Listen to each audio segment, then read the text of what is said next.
Welcome to my channel. Connect your Linksys router to Verizon FiOS using bridge mode. Step 1. Connect to your Linksys router. Plug your computer into the Linksys router using an Ethernet cable or connect to its Wi-Fi network. Step 2. Open the router settings. Open a web browser and enter 192.168.1.1 in the address bar. Log in using your router's admin username and password. Step 3. Backup current settings. Before making changes, save a backup of your current router configuration. This helps if you need to restore the settings later. Step 4. Find Internet settings. In the Linksys dashboard, go to Connectivity, Internet settings, or Advanced settings depending on your router model.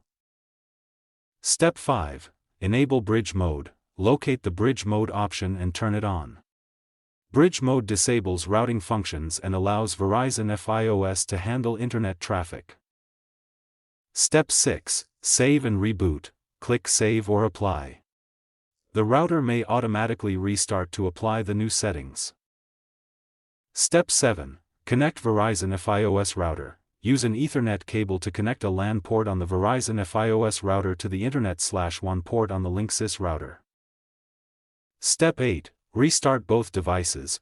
Turn off both the Verizon FiOS router and Linksys router.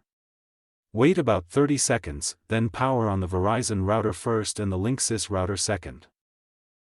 Step 9. Check the connection. After both devices finish booting, connect a device to the Linksys router and verify that internet access is working properly. Step 10. Test Wi-Fi and network performance. Browse websites, stream videos, and check Wi-Fi coverage around your home to ensure the Linksys router is working correctly in bridge mode. Thanks for watching.